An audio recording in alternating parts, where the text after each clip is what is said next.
ಇದೇ ವಿಚಾರವಾಗಿ ಬೆಂಗಳೂರಿನಲ್ಲಿ ಸಚಿವ ಸತೀಶ್ ಜಾರಕಿಹೊಳಿ ಕೂಡ ಪ್ರತಿಕ್ರಿಯೆ ಕೊಟ್ಟಿದ್ದಾರೆ. ಕೆಲವರು ಒಪ್ಪಿದ್ದಾರೆ, ಕೆಲವರು ಒಪ್ಪಿಲ್ಲ. ಕೆಲ ಮಾಲೀಕರನ್ನ ಕೂಡ ನಾವು ಒಪ್ಪಿಸ್ತೇವೆ. ಸರ್ಕಾರ ಹೇಳಿದ ಮೇಲೆ ಎಲ್ಲರೂ ಒಪ್ಪಲೇಬೇಕು. ಹೊರೆ, ಲಾಭ, ನಷ್ಟ ಎಲ್ಲದರ ಬಗ್ಗೆ ಯೋಚನೆ ಮಾಡಬೇಕು ಅಂತ ಸಚಿವ ಸತೀಶ್ ಜಾರಕಿಹೊಳಿ ಅವರು ಪ್ರತಿಕ್ರಿಯೆ ಕೊಟ್ಟಿದ್ದಾರೆ.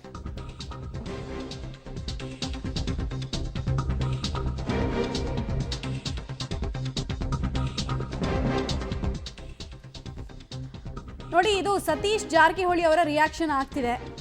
ಬೆಳಗಾವಿ ಭಾಗದ ಸಚಿವರು ತಮ್ಮ ನೆರವಿಗೆ ಬರ್ತಿಲ್ಲ ಅನ್ನೋದು ರೈತರ ಮಾತಾಗಿದೆ. ಈಗ ನೋಡಿದ್ರೆ ಇವ್ರು ನಾವು ಎಲ್ಲರನ್ನೂ ಒಪ್ಪಿಸ್ತೀವಿ, ಕೆಲವ್ರನ್ನ ಆಲ್ರೆಡಿ ಕನ್ವಿನ್ಸ್ ಮಾಡಿದ್ದೀವಿ ಅಂತೆಲ್ಲ ಹೇಳ್ತಿದ್ದಾರೆ.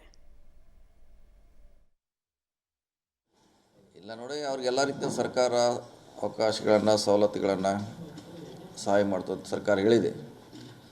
ಸೊ ಅದ್ರ ಬದಲಾಗಿ 50 ರೂಪಾಯಿ ಕೇಳಿದ್ದಾರೆ.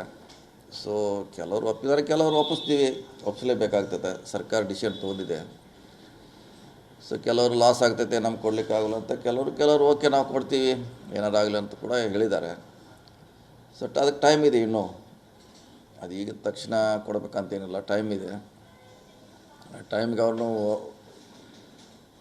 ಒಲಿಸ್ತೀವಿ. ಭಾಳ ಜನ ಏನು ವಿರೋಧ ಮಾಡಿಲ್ಲ, ಕೆಲವು ಜನ ಮಾಡಿದ್ದಾರೆ. ವಿರೋಧ ಅಂದರೆ ಅವರಿಗೆ ಫೈನಾನ್ಷಿಯಲಿ ಪ್ರಾಬ್ಲಮ್ ಇದೆ ಅಂತ ಆ ಕಾರಣಕ್ಕೆ ವಿರೋಧ ಮಾಡಿದ್ದಾರೆ ಹೊರತಾಗಿ ನಮ್ಮ ಕಡೆ ಫೈನಾನ್ಷಿಯಲಿ